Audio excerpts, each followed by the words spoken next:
Hello and welcome TOR fans to another episode of Red Rancor's VCast series for Sunday, August 7th, 2011. I'm your host Ashroll, bringing the wonderful world of Star Wars The Old Republic to your internet tubes every week. This week we've put together a list of updates including a Newsarama interview with BioWare game director James Olin, PAX Prime 2011 details, the Facebook screenshot of the week, and the BioWare's Friday update.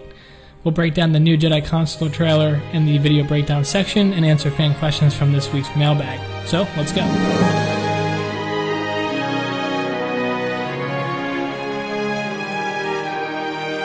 In this week's headlines, we have the Facebook screenshot of the week for August 3rd, and it depicts the iconic Smuggler facing off a Mandalorian with his blaster. The image caption describes the encounter, quote, "Fighting back an invading boarding party, the Smuggler draws his weapon before the Mandalorian can attack," unquote. Just like Han, the Smuggler always shoots first.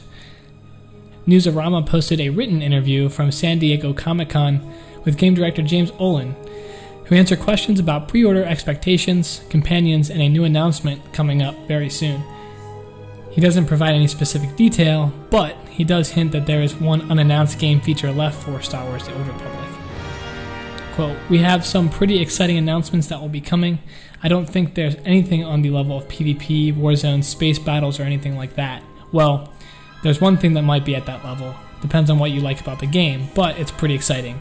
Obviously, I can't go into more than that. PR will kill me," unquote, by James Olin. You can view the entire article on Newsarama's website, and I'll be sure to post the link on this episode's show notes so you guys can read up on what James Olin has to say. In other news, PAX Prime is coming up at the end of the month and will run from Friday, August 26th to Sunday, August 28th in Seattle, Washington. Tickets have been sold out since May, but if you're going to the convention, you'll get a first-hand chance to witness new reveals, exclusive gameplay footage, and have your questions answered by the BioWare dev team.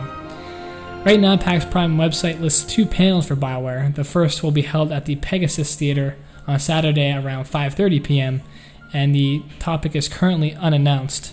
The second panel will be held at the main theater on Sunday and is called Star Wars The Old Republic, The Force is Strong with This One. The panel details on the PAX Prime site say to expect new reveals, exclusive gameplay footage, and a Q&A with the BioWare developers. So it looks like we may be waiting until the end of that convention to get all of the good announcements and information. But to find out more information, you can visit PAX Prime's website at prime.paxsite.com. And finally, this week's Friday update consisted of the last class update, this time the Jedi Consular class. With this came a full revamp of the HoloNet Jedi Consular page, an added companion page for the Trandoshan Hunter Quaizen Fess, and new HoloNet entry for the Mirialan race. Along with this, 7 new screenshots were made available as well, showing off the advanced classes, the Jedi Sage and the Jedi Shadow, plus a few shots of the green-skinned Mirialans. The Friday update also consisted of a highlights video that shows off the events from San Diego Comic-Con at the BioWare panel for Star Wars The Old Republic. In it, we get to see some serious Star Wars cosplay and the voice actress Holly Fields, who does the voice for the Jedi Consular companion Nadia, Catherine Tabor, who does the voice for the Sith Warrior companion Vet, and Jennifer Hale, who voices Satel Shan and the female trooper class. The video also incorporates a slew of fan compliments about the immersion of the game and how excited they are to play it. A new Jedi Consular class video was put together for the update as well, which I'll take a look in this week's video breakdown.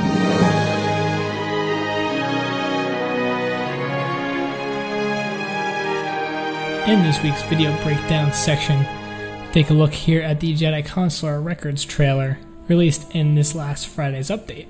The video starts out with an establishing shot of a panoramic view of Coruscant, and we see a little bit of improvement graphically with the shadows and textures and lighting effects in this scene than we have in prior panoramic views of Coruscant. As you can notice, then in a closer shot that introduces the Jedi Consular character, in the background we have vehicles flying across the skyline consistently, with a nice bloom effect for the lighting, giving Coruscant a nice golden glow. And we're then introduced to the Jedi Consular character, who they've changed their role model to be a larger build male type instead of the female that traditionally had the spot on that holonet page. And here we see the first two abilities, the first being their Jedi Consular's out of combat heal ability, and the second being a whirling strike akin to that of the Jedi Knight. This next ability is unknown yet, but appears to be a form of telekinetic wave, and it's a single target and also a knockdown. Here is the second telekinetic ability that we see in this video, and it's also unknown, but it appears to be a single target damage ability. We're given a glimpse here of a possible Jedi Consular companion, but we have no more info on him at the moment. And this is the first glimpse of a crowd control breaking ability that we get to see that the Jedi Consular has here. The Sith Inquisitor binds him in Force Lightning, and the Consular uses this ability to break it so that he can then counterattack. We have seen this ability before, and this is also a telekinetic wave ability, but it is an area of effect centered around the Consular and knocks back all enemies that are afflicted by it a pretty hefty distance as well. The Jedi Consular then uses his in-combat res ability to revive this possible companion. We then switch scenes here to the Consular, the Natolan, and some Republic allies fighting off a series of Empire troops. The Consular uses his in-combat res ability again on one of the troops to revive them, and then uses the first scene view of this ability, which I believe is called Forcequake, and you can find a little bit of information on that from the advanced class pages on the official SWTOR.com site. A Forcequake here looks to be an area of effect attack that's channeled and can knock down targets that are being affected in the area. This is another unknown ability, but it appears to be akin to that of the Force Lift, and then uses a telekinetic strike here to cause damage onto all three of these monsters. We have a whirlwind kick equivalent ability here as well, and two more telekinetic type abilities that we also don't have any names on. And I do apologize, folks, for not having ability names here. Bioware hasn't released much as far as ability titles on the Consular yet, so we're just stuck here with animations. And we see a duel here with a Sith warrior, and we get to see the Consular's project ability, and the video ends in traditional Bioware class video fashion with the cool guy walking away from an explosion. That ends the Jedi Consular Records trailer. I found the video to be one of the most exciting out of all the trailers, probably due to the music used in the video itself, which I hope is music from the game, as well as a lot of the abilities here are brand new and we haven't seen before. And that'll end our video breakdown section for the Jedi Consular Records trailer. Stay tuned for questions to be answered from this week's mailbag.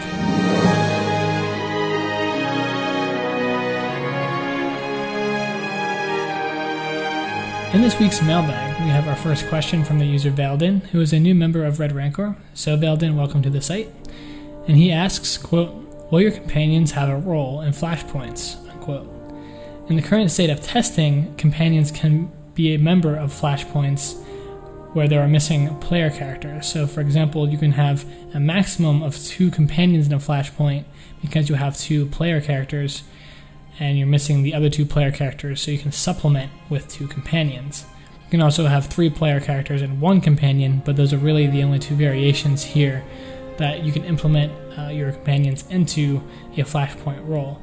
As far as the companions having any sort of story element involvement with Flashpoints, I don't think that's the case because this feature is tested, and when last discussed by the development team, they weren't set on whether this would make it to launch or not. They stated specifically that it was something that they were toying around with. Along with that, companions aren't 100% as effective as a player character, so you're going to go through the Flashpoint with a little bit less optimized party because you're not using another player person and you're using an AI-controlled companion character instead. So this stuff is all tentative though, and it could change for launch, so we'll get to see when the game releases what they actually decide on. The second question comes from the user ToeGrinder, who is also a new member on Red Rancor. So ToeGrinder, welcome to the site.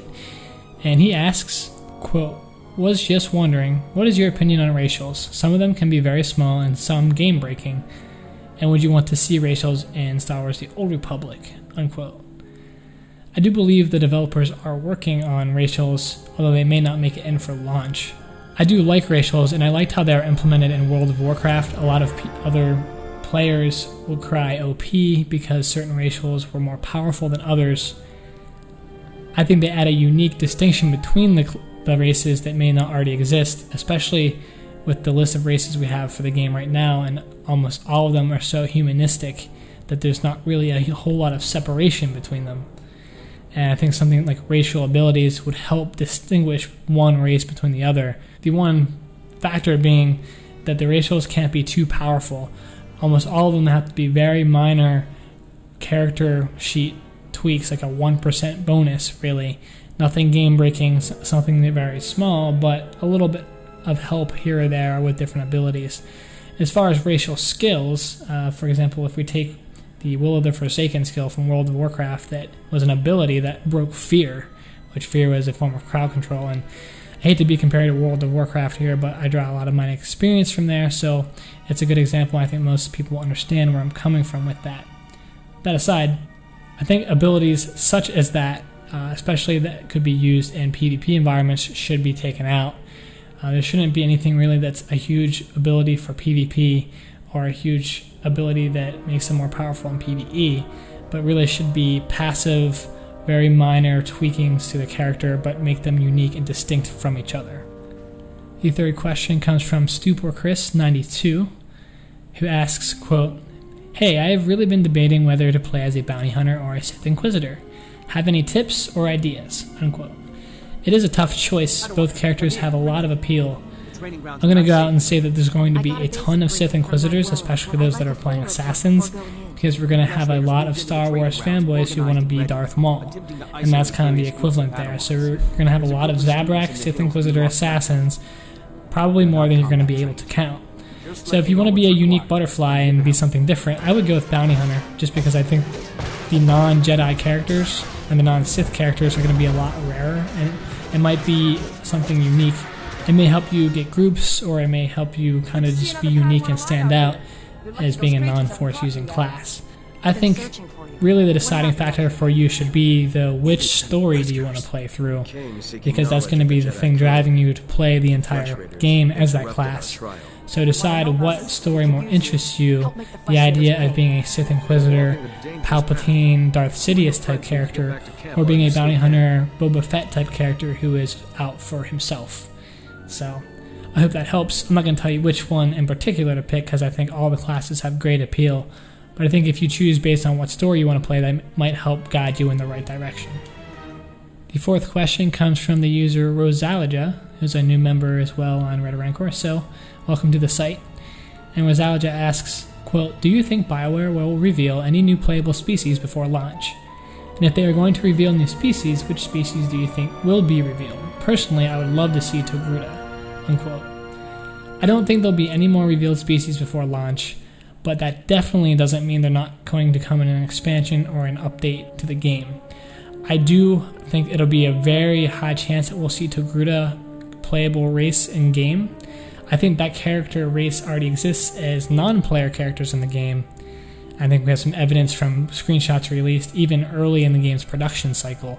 I think it's very likely that we'll have Togruta eventually as a playable species, just because of their humanistic characteristics, and BioWare tends to gravitate towards races of that type. That'll end our mailbag section for this week's VCast episode 13. I'm your host, Astral, as always, giving you guys Star Wars The Old Republic content and video stuff every week. So look for us on the web at www.redrancor.com, on Twitter under the name Red Rancor, on Facebook under the name Red Rancor, on YouTube under the name Red Rancor, and on YouTube under the name FTW Broadcasting. I hope you guys have an enjoyable rest of the week, and may the Force be with you.